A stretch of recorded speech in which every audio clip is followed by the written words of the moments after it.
This week on Dance of Joy, we talk about Discount Cagney and Lacey, American folk music, and the failings of the criminal justice system. All that and more as we watch Season 2, Episode 9 of our favorite 80s hit sitcom, Perfect Strangers.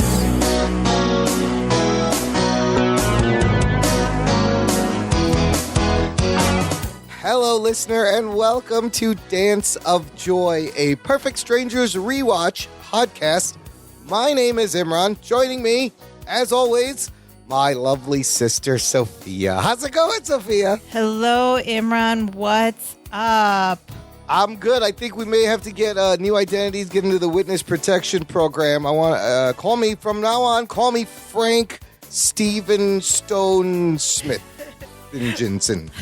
I thought your alias was Ron Chavez. Oh, Rod Chavez is one of my aliases. Yes, I'm Rod Chavez. Listen, yes. I saw some stuff I shouldn't have, and the cops want me to testify. Call me Rod Chavez. I'm on the lam. Okay, Rod Chavez is very appropriate for this week's episode. We are talking about Perfect Strangers Season 2, Episode 9, entitled, Can I Get a Witness? Oh, so those words evoke so many things in my head.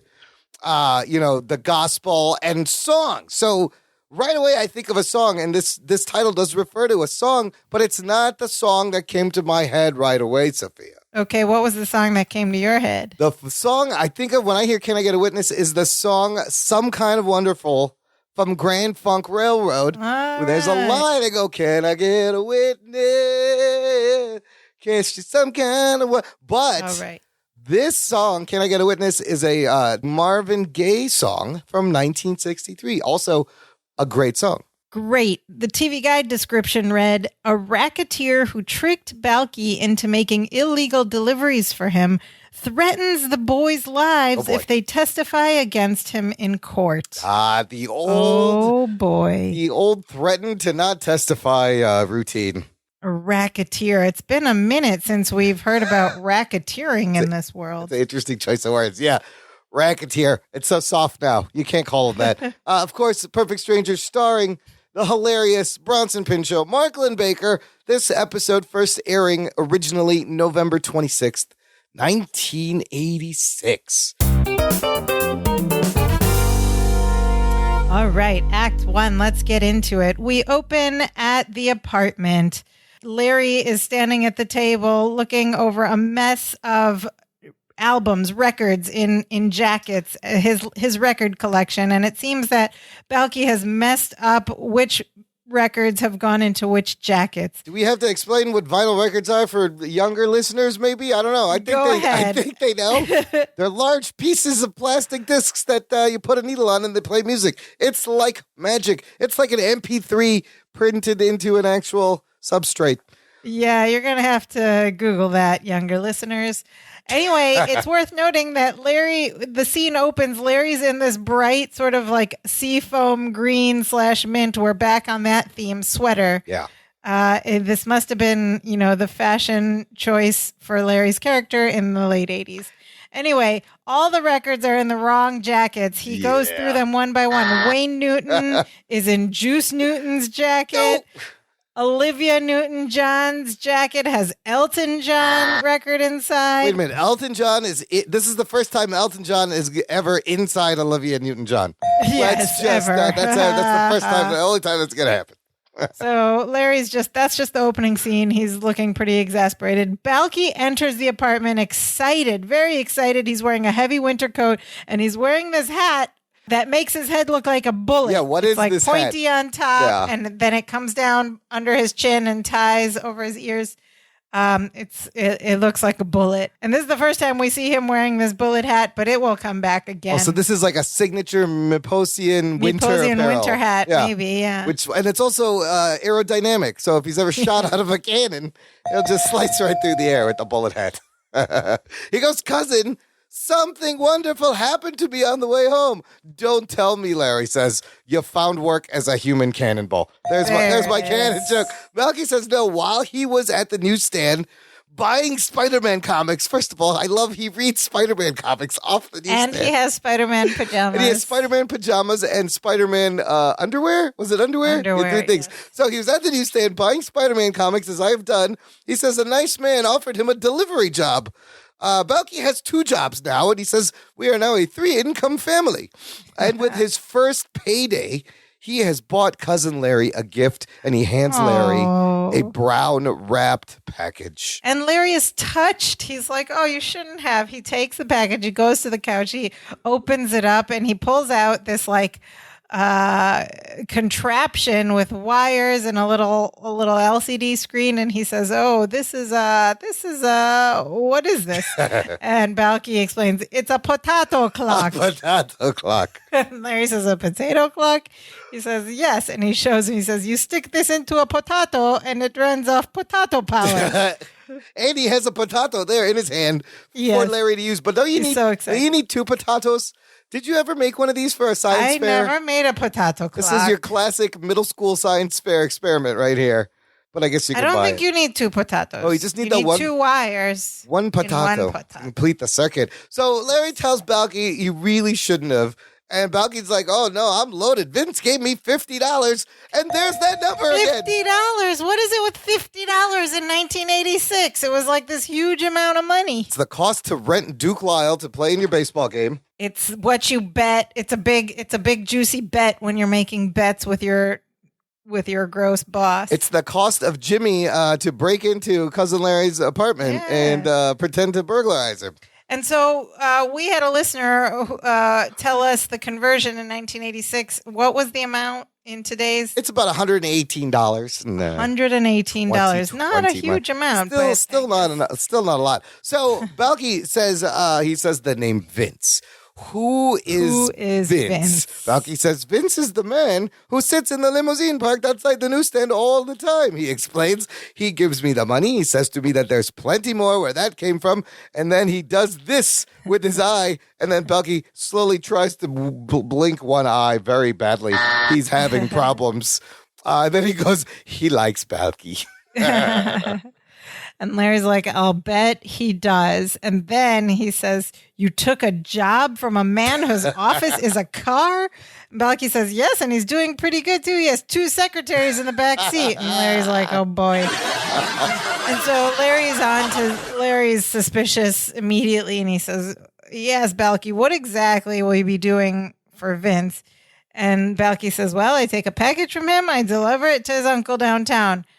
And he says, but it's not so simple as it sounds. Vince says that someone might follow me, so I must never walk the same way twice. This is so great. So today I walk like this, and he gets up, he walks across the room normally. Yeah. And then he says, and tomorrow I'm going to walk like this. And then he does this funny walk where he's gyrating his pelvis as he walks, this sort of like Elvis Presley walk, which is the old walk like this gag. Yeah, but it's still hilarious every time. And so the audience is uproarious, is laughing. Mark Lynn-Baker is keeping a straight face. By the way, I think Bronson Pinchot was struggling. He's totally cracking because after he stops gyrating, like he waits, he like wiggles again. He does it again. So Bronson Pinchot's totally laughing. Mark Lynn-Baker. I think he was trying to break MLB. Oh, maybe, Bronson was, but MLB was not having it. No, he's so good. Focused.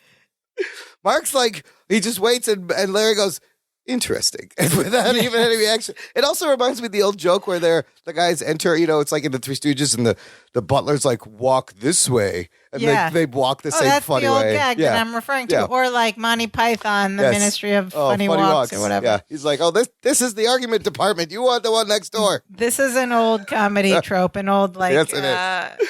Vaudeville, probably vaudevillian. It's great physical comedy.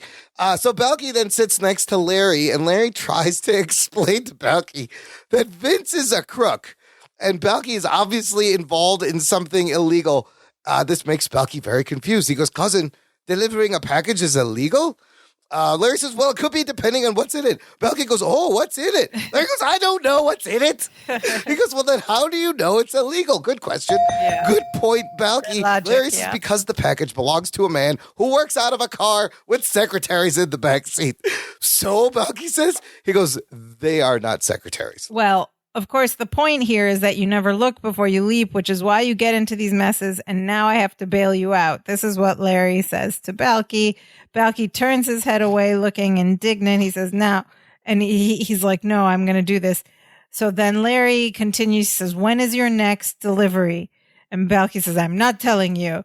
And Larry says, when is your next delivery? And Balky caves, tomorrow at lunch. And Larry says, well, I'm going with you. And Balky says, well, okay. This is good. I think Larry needs to supervise a little bit. This is all shady. So the scene cuts to the next day at Ritz discount store, and Balky and Larry have entered the place, and they place a brown wrapped package on the table.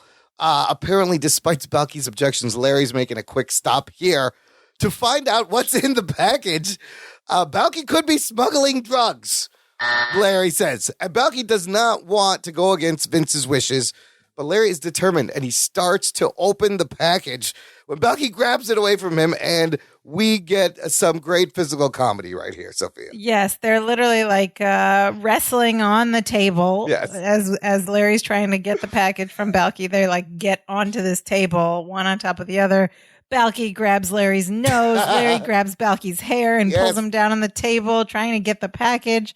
And they're tussling. They're like wrestling, mid-wrestle. Twinkassetti comes out of his office. Uh-oh. He just walks by them like nothing's happening and goes, I'm going to lunch. And he leaves. Great. Twinkassetti this time doesn't care. He's seen so much crazy things. He's like, yeah, he's used to it. They're all used to each other. I'm going to lunch. So Twinkassetti leaves. As soon as he leaves, they're still wrestling. They rip the bag open, and all these bundles of money fall out. Oh, my all over Lord. Balky and the table. These like little packets of money, you know? And Balky's in shock. He says, look at all that money. Poor Vince must have given me the wrong package. And Larry goes, yep, I know how that can be. I'm constantly misplacing thousands of dollars. But he says thousands of dollars, and it's bundles of like ones and fives. It didn't, maybe it's but enough bundles. It could be maybe 1,000. I don't think it's thousands. Anyways, they're gathering up the money. As they're gathering, Larry finds a little stack of papers tied together with a little rubber band. He goes, Balky, Vince is running numbers. Balky goes, well, of course he is. Don't be ridiculous. And you thought he was doing something illegal. And Larry goes, it is illegal. It's illegal gambling. It's a crime. They send people to prison for that, and now you're involved. Have you heard of running numbers, Sophia? It is something to do with the origins of lottery, like the illegal origins of lottery. It's kind of tell me more. It's a street hustle that goes back to the 20s and 30s. I actually first heard of it when I read the autobiography of Malcolm X, and it's in the movie. Yep. In the beginning of his career, his crime career, he was running numbers. It's also known as the numbers racket, the Italian lottery, the daily number. Like you said, it's a form of illegal gambling or illegal lottery played mostly in poor and working class neighborhoods in the country, where you're betting on, you pick 3 digits that match those that will be randomly drawn the following day. It's different things. Sometimes it's like horse bet odds. Sometimes in the movie, in the book, it made it seem like they were betting on the last 3 digits of like dollar bill serial numbers, like what numbers would come out. So it's basically, you're just betting on any random 3 digits. And it was kind of like the inner economy of poor communities for a long time. If I'm not mistaken, it was the origin of like the official lottery system that we have now has its roots it came in this. from running numbers. Yeah, I could see that. Oh my God, that's crazy. That makes a lot of sense though. So anyway, that's what Vince is doing somehow with these little papers with numbers on them and all this money. Balky is now very worried, as he doesn't want to be in trouble because he's not yet a citizen, and that's what he's trying to do.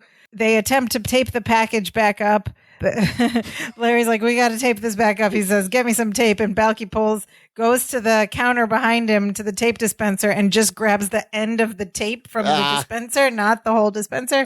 And he walks over, with this long strand of tape, which is just kind of cute and funny. So Larry's like, we're going to return this package to Vince. We're going to give him back his $50. And they start like frantically wrapping up and taping up the money. As they're doing this, these 2 women walk into the store, these 2 like older women.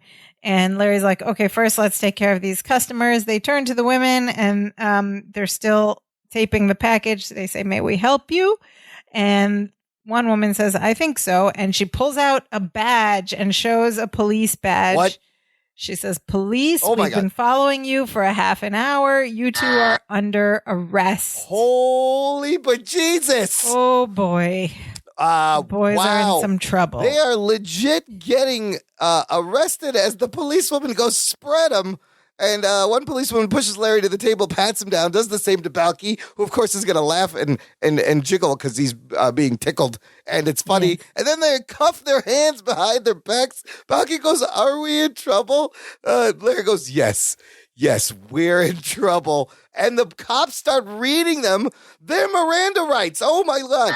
They are legitimately arrested. Yes. This is amazing. So apparently this is the first episode which Larry and Balky are arrested, and it won't be the last. Uh-oh. Right? These guys are, they're mixing in with the wrong crowd. What'd you think of these, this police duo, these two very unassuming middle-aged women who are like undercover cops? I thought it was interesting that they made them two women detectives, undercover police. It was very Cagney and Lacey-esque. Yeah, so I think that's why, because Cagney and Lacey, very popular at this moment in time. CBS TV show, your police procedural drama, ran for 7 seasons from 1982 to 1988. Okay, so there was peak. At the time. Yeah, and the Cagney and Lacey duo also opposite in character. Cagney, career-minded single woman. Lacey, working married mother, and they had to work together. And we've already seen a Cagney and Lacey reference in a previous episode. When he's doing James Cagney, and Bucky's like, "Can you do Lacey?"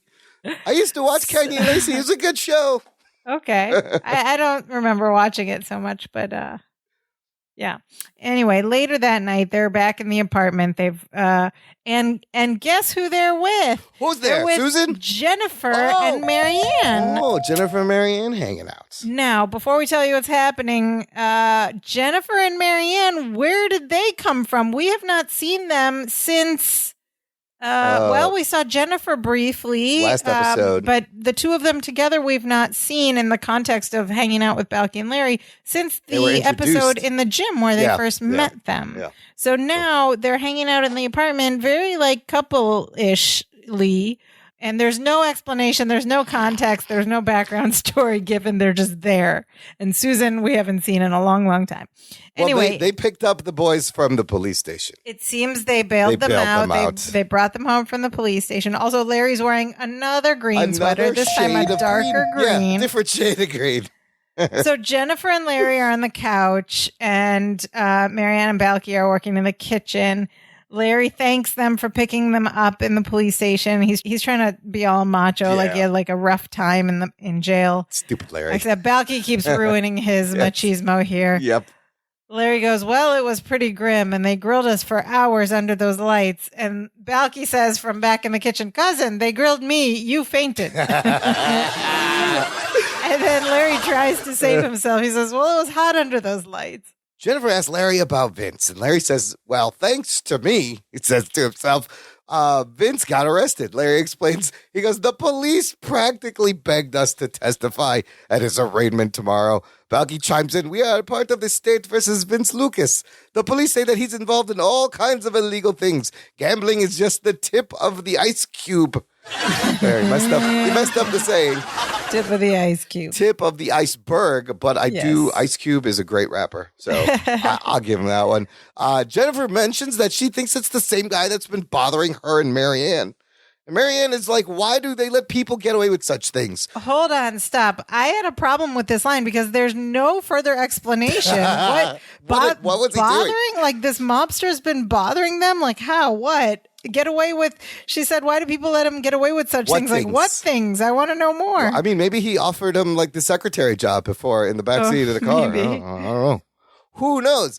Larry says why people get away with such things. He goes, well, I guess they're afraid. Most people just don't have the guts to get involved.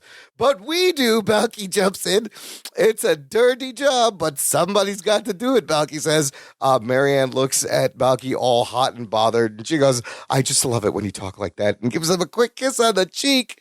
And then he just kind of goes lightheaded and his eyes roll back. Yes. His head yes, by back. this point, he and Marianne are sitting very close together on, so she on the same just chair. gave left lipstick on his cheek. Yes.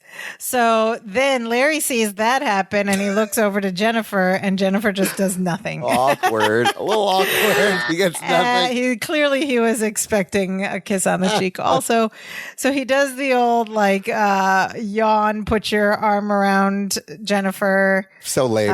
They're sitting on the couch and he says, oh, a man's got to do what a man's got to do. That's right. And he's still expecting a little kiss on the cheek.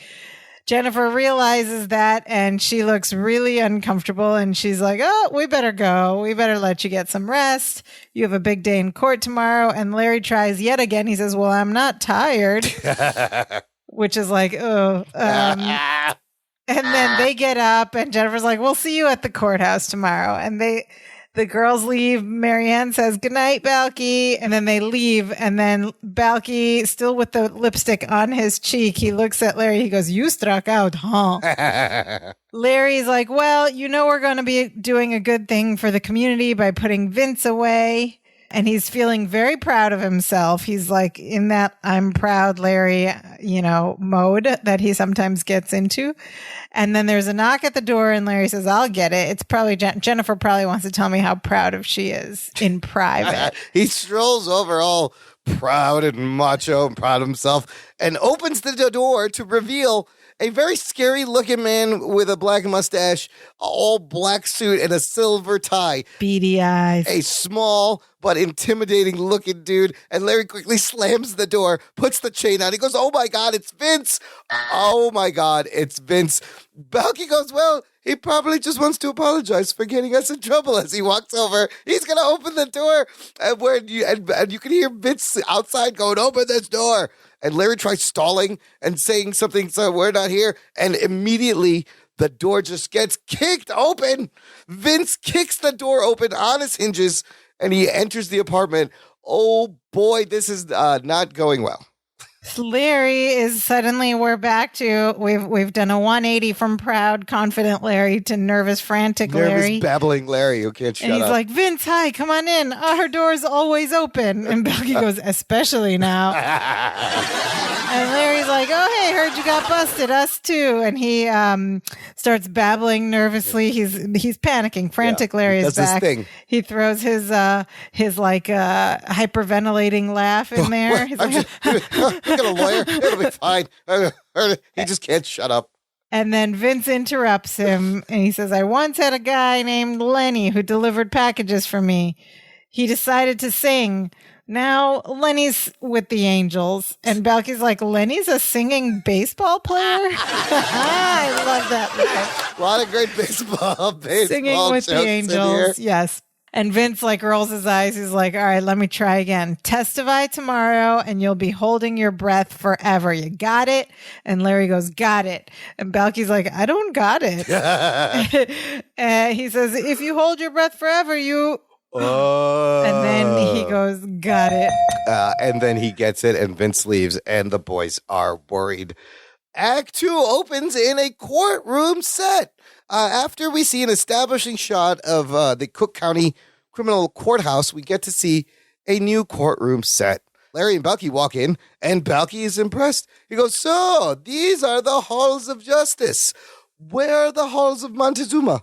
And Larry, of course, not going to explain. He just goes, they're in another building. Yes, he knows well enough by now not to get into it. The halls of Montezuma, of course, for Balky. Why would Balky know this? Balky mentions the halls of Montezuma because he is a diehard American trying to become a citizen. And the Marine Corps, the official hymn of the United States Marine Corps, of course, opens with, from the halls of Montezuma to the shores of Tripoli, we fight our country's battles in the air, on land, and sea. The halls of Montezuma in that Marine Corps hymn refer to a hill settled by the Aztecs in an area that is now Mexico City. So it was just it was an old Aztec structure that was referenced in the Marine Corps hymn. I feel like the only reason I know about this tune is because of television. It was Yes. on a cartoon, or it There's was on no another reason show. for us to know the Yes. Marine Corps hymn No. otherwise. I know we this know it from melody pop culture. and these words, and it's From the halls of Montezuma Why do I know this? to the shores of... I was don't never know. in the Listen, Marines. listeners, we are two children of Pakistani immigrants. There is no reason. We never knew anyone in the military when No. we were growing up. We had nothing television. to do with military Yeah. culture. There's no other reason for my brother and I to know anything about the Marine Corps hymn apart from its references in pop culture. Listen, television education, you will learn a lot. I mean, the Looney Tunes teach you about classical music and opera. It's fantastic. Yeah, for sure. So the lawyer shows up finally behind him, and he is super happy to see Balky and Larry. He tells them that his case is falling apart against Vince. He says 7 of the 8 witnesses suddenly got amnesia, and they can't find the 8th one. They at can't all. find him. He's missing. Vince is giving Larry a menacing look, and Larry is now getting worried. Balky says, we have the whole legal system behind us. And just then, Jennifer and Marianne come in behind them. They find all this very exciting. As they go and sit down, Marianne says, break a leg. And this triggers Balky. wrong triggers Larry. thing to say. Triggers Larry even more into a panic spiral. Yeah, that is not the right thing to say when a mobster is about to break your legs. Did she think she was at a theater? At a stage play? She'll break a leg. He's not going to do King Lear. Well, she wanted to wish them good luck, but in this case, it was the wrong thing to say. Funny choice of words. Larry is dead set against testifying. He says, Balky, we can't testify. Balky can't believe what he's hearing. He says, what happened to a man's got to do what a man's got to I do? love how he said, he goes, whatever happened to? Man's got to do what a man's got to A do. man's got to He do the way changes. Larry said it. Yeah. Larry's like, no. See, you don't understand. If we testify against this man, he's going to kill us. Uh-oh. And Balky says, cousin, we have to go over there and say what we know. It's the right thing to do. And Larry just can't do it. He thinks taking out this one criminal, this one small-time criminal, is not worth dying for. So Larry turns. They're still sort of standing in the audience area in the back of the courtroom, and he turns toward the front where the lawyer is, and he goes really loudly. He's trying to get the lawyer's attention repeatedly with Of course, everybody notices and turns around. and everyone turns around. Anyway, he waves the lawyer to come back to them, and he says, Mr. O'Day, we've been thinking. We're not sure that we can identify the man. And Larry reaches, he says, I mean, it was awfully dark. Mr. O'Day's like, it was noon. And so Larry's like, right. I don't know how to say this, but, and of course the lawyer knows exactly what he wants to say because all the other witnesses have said it. He said, you've been thinking it over and you've decided not to testify. And Larry's like, well, only in the legal sense. And the lawyer's like, well, there goes my case. And he goes back to his table. So then the bailiff pops out and he says, all rise. The judge is coming out. He announces this hearing is now in session. The Honorable Francis T. Soretto presiding. And Balky was disappointed. He goes, oh, I was hoping for Judge Wapner. Judge Wapner. Judge Wapner. Everybody loves Judge Wapner. Judge Wapner, for our younger listeners, is a reference to a very popular show, The People's Court, which ran from 1981 to 1993. It was very popular, and the presiding judge was a Judge Joseph Wapner. The OG daytime judge court TV show. And of course, now if you turn on the TV, there's like every judge has a TV show. There's Of course. 20 daytime judge shows for all sorts of things. But man, People's Court was, you remember Rain Man? You ever see Rain Man with Yes, Tom Cruise? big reference in Rain big Man. reference in Rain Man. Remember, Wapner sucks. Tell him, Ray. Judge Wapner sucks. Yeah, Wapner. But this was the original daytime judge show. It's presumably a real judge and real cases, although these days probably not so much. Real cases. Balky watches a lot of TV. He does. He learns about America from TV, which Yes. is a great way to learn about America, Just like as we know. Yes, and about everything else, as we just discussed. So the lawyer has to go up to the judge and tell him he has no witnesses. The judge is about to throw out the case. He's about to dismiss the case when Balky suddenly speaks up from the back. He goes, I'm a witness. And Larry's like, oh, no. He misunderstood. He's not a witness. He's Jehovah's Witness. Trying to back him up. Larry's telling Balky, you can't do this. And Balky says, cousin, I have to do this. Vince used me. My honor is at stake. My honor. You don't mess around with a Mipiet's honor. No, you don't. No, you don't. Man, Balky is such a stand-up dude right here. Okay, so Balki's about to testify. The lawyer proceeds. He says, Your Honor, the state would like to call Balki Bartakamus.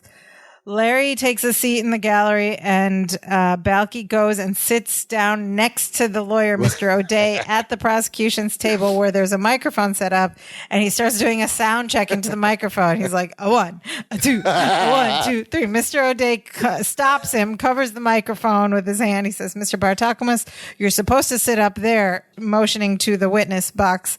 And Balki says, really? Right next to the judge? He's so excited. Mr. O'Day says, yes. And Balki goes, wow. Wow. His classic wow. And he gets up and he walks toward the bench and he's feeling all shy and sheepish. And he gets into the witness box and he looks at the judge and he just goes, hi. The judge nods and Balki says, nice robes. The judge tells Balki to sit and the bailiff brings him the Bible. He says, raise your right hand. Do you swear to tell the truth, the whole truth, and nothing but the truth? To which Balki responds, well, of course I do. Don't be ridiculous. The best way to get sworn under oath. And so it cuts the commercial there. It's kind of a weird cut. It is a weird cut in the middle of the scene. But when we return to Act 3, it's very obvious that Balki has been talking for a very long time. We're at the end of this very rambling and detailed story as Vince's lawyer objects so he can continue questioning Balki. He goes, Mr. Bartakamus, I think it's rather obvious that you're an immigrant, so let's stop beating around the bush. Why did you come to America? Balki goes, oh, because when I'm a little small boy, I dreamed to come to America, the land of the free, the home of the Braves. There's a second baseball reference. Then so it's the home of the Whopper, home of the Braves. And then he continues. He goes, and in my dream was to travel all over this land, from California to the New York Island. And then you should start. Some people may already know where he's going after that. From the Redwood Forest to the Gulf Stream water. Because this land was made for you and me. And then he pauses for a second. And then he goes, if I had a hammer. And then the lawyer just stops him. Interrupts him, yes. Do you recognize that song? I think everybody recognizes this song. This Land Is Your Land by Woody Guthrie in 1945, a iconic American Classic folk song. Yes. And then at the end, when he says, if I had a hammer, he is rolling into another classic folk song that was a hit for Peter, Paul, and Mary in 1962, and then Trini Lopez, called The Hammer Song, If I Had a Hammer, written by Pete Seeger and Lee Hayes. So he was going like back-to-back progressive folk songs. Folk songs, very American classic folk songs. He knows so his Balki stuff. Is dead set on becoming an American. He was going through Larry's records earlier, so maybe he learned all this music. So the lawyer continues. He's trying to trap Balki. He's being like a dirty lawyer. Yes, and he says, yes, America, a land of beauty, a land of freedom, and a land of opportunity. And Balki says, yes, it's a wonderful country. And the lawyer immediately goes, so you came to get rich, didn't you? And Balki says, no. And so the lawyer is messing with his head, confusing Balki, trying to make him admit that he came here just to get rich. Larry has had enough. He can't take watching this. He's watching his poor cousin, get manipulated on the stand. So he stands up in the gallery and he shouts, I object. That's badgering an immigrant. Which is a very funny line. Balki tells the judge that the judge is like, who's that? And Balki's like, oh, that's Cousin Larry. And the judge goes, Cousin Larry, sit down. and Larry does. The lawyer continues trying to, sully Balki's character. He goes, I submit to the court that this Balki Bartakamus, is that a Russian name? He goes and turns. Balki goes, no, it's Maposian. The lawyer goes, I'll bet. He's accusing Balki of actually being the leader in this illegal gambling ring and recruiting his client, Vince, into this illegal gambling project. And then Larry, again, has had enough, and he stands up and goes, objection! Balki is being abused by this ambulance chaser. And then the judge this time threatens to put Larry in jail for contempt if he keeps this up. And Larry, again, relents and sits back down. So Vince's lawyer wants the case thrown out because he's trying to say, we only have this one witness, and he's just wants to make money in America.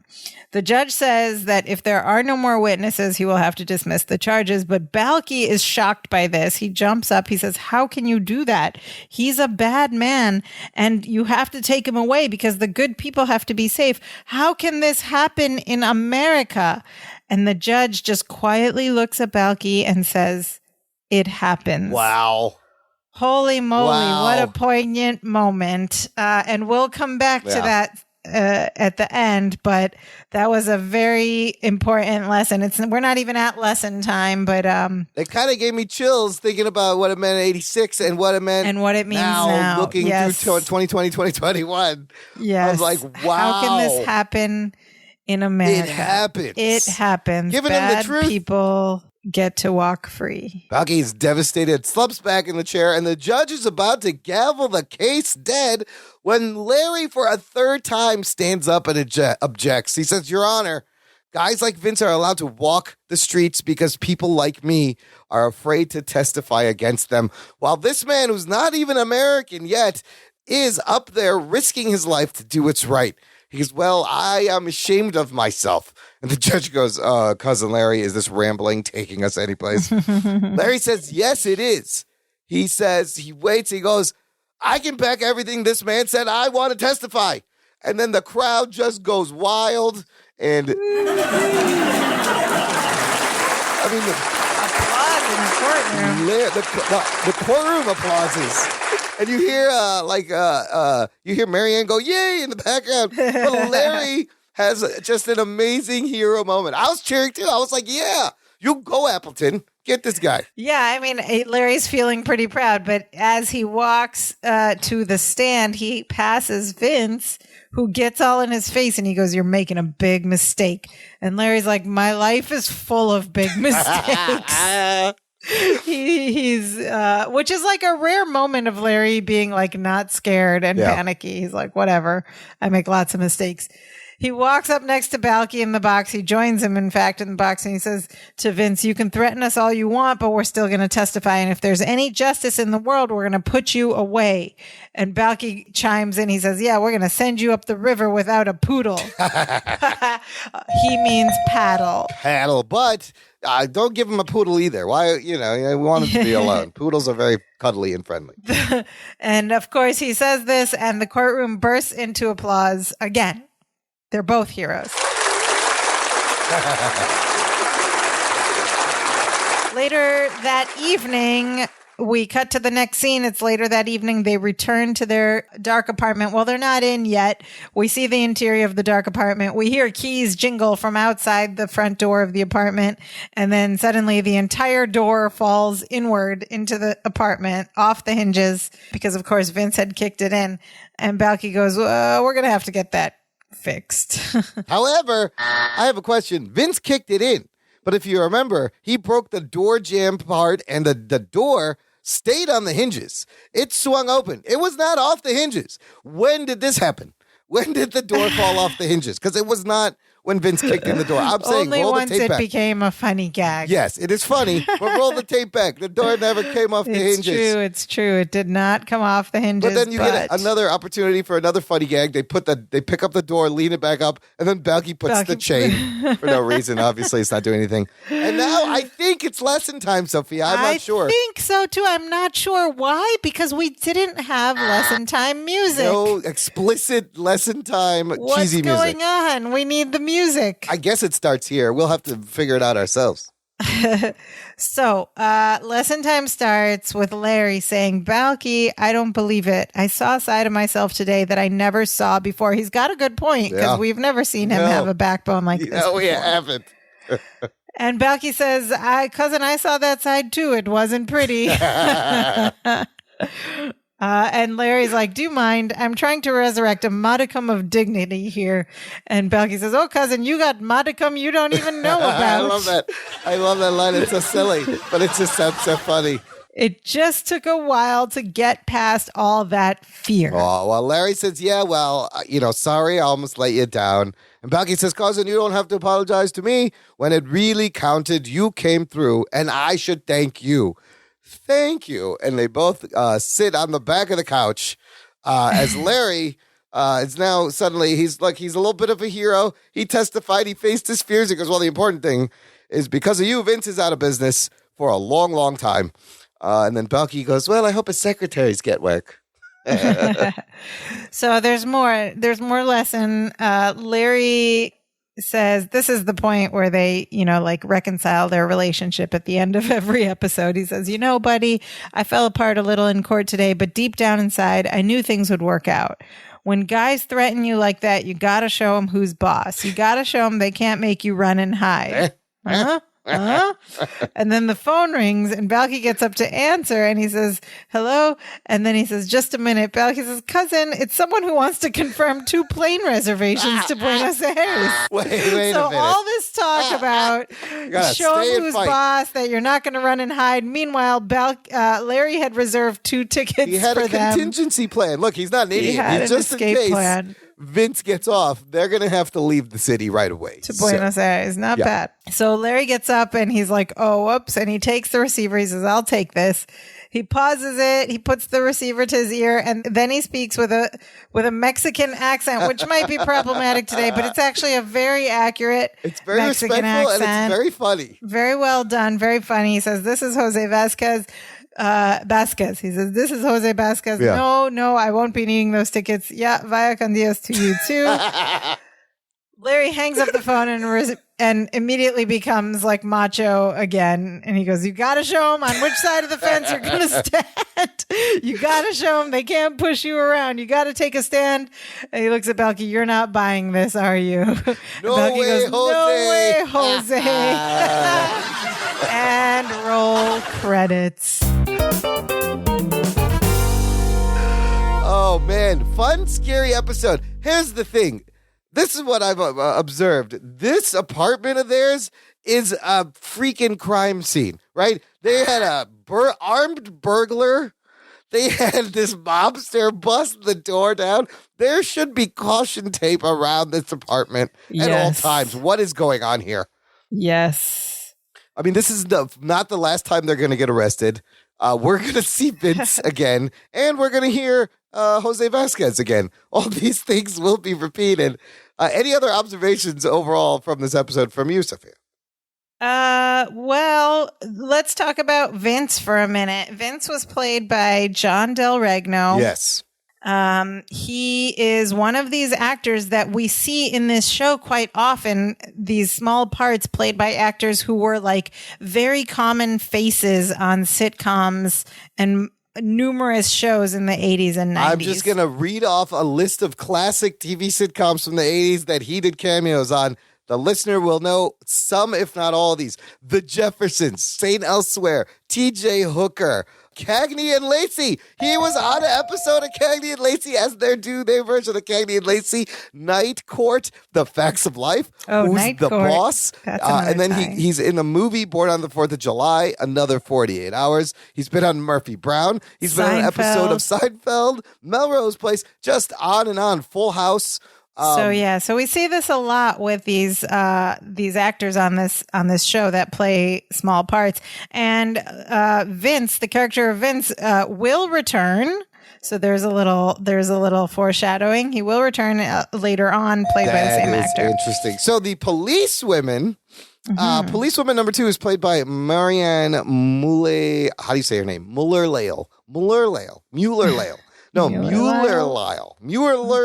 Okay, move on. Anyways, she will also appear in an episode in season 6, but some fans of Bronson Pinchot may know her from her short-lived CBS series, The Trouble with Larry, and she was in every episode, but she was also in the pilot of the show Bronson Pinchot was doing in 1997 called Mego for CBS.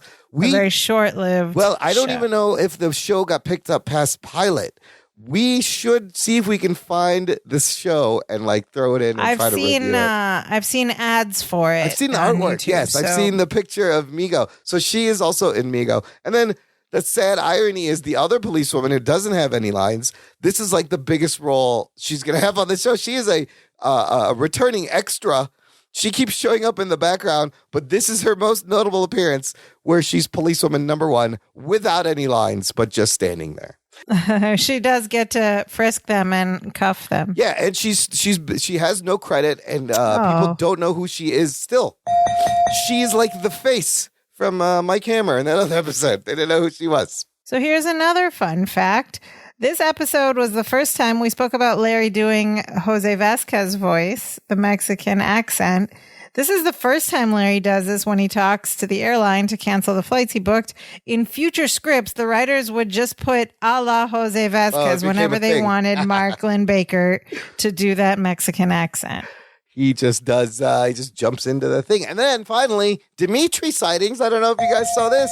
If you're looking carefully, you can see Dimitri sitting on a dining room table wearing a prisoner's hat and a ball and chain around his back right leg. And then later, he's on the couch. And I love how they dress up Dimitri to themes every episode. What a fun little detail, yeah. Whose job was that? There had to be one guy on set be like, okay, Dimitri you this week you have to figure out what Dimitri's wearing and put him somewhere where we can see it. All right, let's talk about some of our favorite lines and catchphrases from Balky and Larry. In the beginning, there's this great line. Balky says, gambling is just the tip of the ice cube. That's funny. Yeah. And then Lenny's a singing baseball player. Sings with the Angels, yeah. He's singing with the Angels.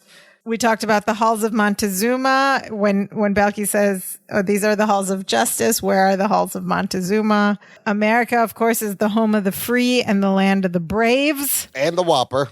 And the Whopper from previous version of that phrase. Send you up the river without a poodle. And, oh, cousin, you got modicum you don't even know about. Don't be ridiculous. Of course I have. Don't be ridiculous. 2 times. Said 2 times. And then we also get a, go on with you. And a, and a wow. And Marianne's yay, which is like, I think that's the first time you hear her go, yay. Because I remember you hear that a lot. Come back a lot. You hear that a lot. Okay, now for my favorite part of our podcast, the segment we call Perfect Strangers Today, in which we discuss if this story were to happen today, how would it be different? The most telling thing for me to talk about now is that moment in the courtroom where Balky tells the judge, how can you do that? He's a bad man and you have to take him away because good people have to be safe. How can this happen in America? And the judge says it happens. Well, and you know what? We're all still asking this question of course, yes. That was 1986. We are recording this show in January of 2021. And guess what, folks? It still happens. We have seen in the past year, in the past few years, in the past week, a lot of bad people doing bad things and not being held accountable. And now you even got these people on camera and they still get away with Yes, of course. everything. The difference today is we have a lot more cameras. If this story was happening today, we would see Vince on CCTV cameras, on security cameras, passing the packages to Balky and Larry. They would have a whole lot of evidence to support their story. They wouldn't even have to testify. No, they would be like, obviously, these 2 yahoos have nothing to do with this. Look at them. So it's sad because that's different, but largely nothing really changes. Like their mob still intimidates witnesses. People get away with things. Witnesses disappear. Mob or other people in power who are doing bad things intimidate people. Yes. So the sad truth is, we are America. We do have a justice system. Does it always work? Fingers crossed. But the sad part is it still happens. And so when the judge said that, especially given recent events in our current time, my heart just sank. I was like, wow. It happens. It happens in America because the whole world is looking at us and watching basically people get away with, bad people get away with things like, I don't know, bad people can even become president of America these days. It's possible. Yeah, but yes. Balky would be very disappointed. Balky would be very disappointed. She would try to help. And then the other thing that occurred to me was running numbers. I don't really know if that is still a thing. I feel like the internet's made it easy. Some states have legalized online gambling, and it's real easy to get in there and lose your money, and they've legalized it. Illegal betting Does it still happen? Of course it still happens. I don't know. I don't run numbers, so. Well, there's also the lottery and all that still happens. That's the lottery, yeah. But there's a long history of running numbers. So, yeah, that was all. I'm glad because I was having trouble coming up with. I was like, nothing's changed for PS today. I don't know what to say. Well, I mean, except for social media and cameras and everything's a lot more recorded. Yeah. All right, and now it's time for some shout-outs. We got some shout-outs. Get out of the city! Believe it or not, listener Richard S. Hit us up on Facebook. This was Sophia this was like a month ago in the middle of December. He sent me this message. He said, just heard the first episode. Loved it. You guys have a new fan. I'm listening to it on iTunes, and I'll make sure to give you guys a 5-star rating. Amazing. I was like, Richard, if you do that, you will be our first review. And he did, and he is our first review. He gave us 5 stars, and he said, finally, a podcast about one of the best sitcoms ever. Very funny and informative. Have a laugh and learn something about your favorite show. I can't wait for more episodes. Thank you, Richard. Thank you, Richard S. on Facebook. But that wasn't it. Rich got back in touch after he heard our episode, Lifesavers, the one where Larry's the Primodopoulos, and Balky has to serve him.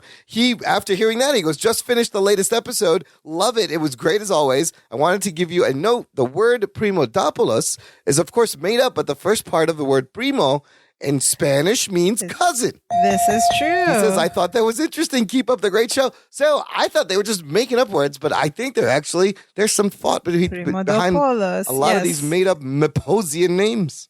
Yeah, thank you so much, Richard S. from Facebook, and other listeners. Best. If you have little tips on the Maposian language as you watch, please do let us know. I love hearing other people's observations and things that send all that in. It's lovely. We also got a note from a May and Kate on Instagram, May and Kate, all one word, who says, loving your podcast so much. I used to watch Perfect Strangers as a kid and rediscovered it about 10 years ago. It is magical. Yes, it is. And May and Kate also said there's an acoustic cover of Nothing's Gonna Stop Me Now on YouTube by Douglas Mitchell that's also really sweet. Thank you so much for that tip and for your note, May and Kate. Shall we check it out, Sophia? Let's check it out. Let's see what it sounds like. Well, so this is that acoustic cover from YouTube.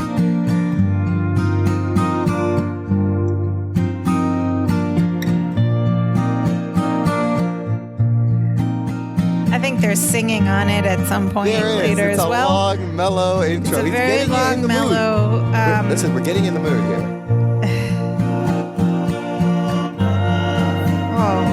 Listen to those harmonies. There we go. Sometimes the world looks perfect,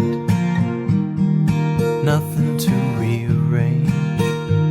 Sometimes you just get a feeling like you need some kind of change.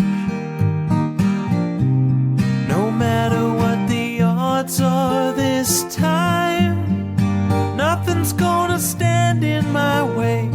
This flame in my heart, like a long lost friend, gives every dark street a light at the end. Standing tall, it's very pretty. Wings of my dream, rising, fall. It's very pretty. Very nice. Thank you so much for that tip, May and Kate. If anyone wants to check that out, it's by Douglas Mitchell on YouTube. We'll put the link in our show notes. Absolutely. I like this. It's a very slow tempo. We played the other one. That girl the from Twitter, ukulele one, yeah. She had a little bit of a faster tempo, but this is a nice mellow groove. But I want to do a version, and I want to do like a gypsy jazz Django Reinhardt kind of upbeat 30s dance version cover. I look forward to hearing that. I've been thinking about this. But Douglas Mitchell, beautiful voice, beautiful cover. Nothing's going to stop me now. All right, that's about it for us this week. Come back and join us next week when Balky and Larry have some shady meetings in the basement with slumlords. Oh, it's a really weird episode. I have so many thoughts. I can't wait. to talk about Twinkassetti being their landlord. Listener, you can always get in touch with the show. Join the conversation. All you got to do, visit our website, danceofjoypod.com, for links to everything, our Facebook, our social media, how to find the show, how to subscribe so you never miss a show. You can leave us a rating just like Rich did from the website, or send us an email, or send us a voice message. There is a button in the corner, and you can send your voice. Do your best Balki Bartokomous impersonation. Give us one of these. Do this one. Who do you think you're talking to? Somebody nice? And most of all, if you are enjoying hearing us, if you are enjoying watching Perfect Strangers, please, please, please tell a friend about this podcast. Yes. The best thing you can do for us is share the love. We want everyone to love and appreciate Perfect Strangers as much as we do. So tell a friend about Dance of Joy podcast, and we will be forever appreciative. Share the Bibi Bobkas out of it, listener.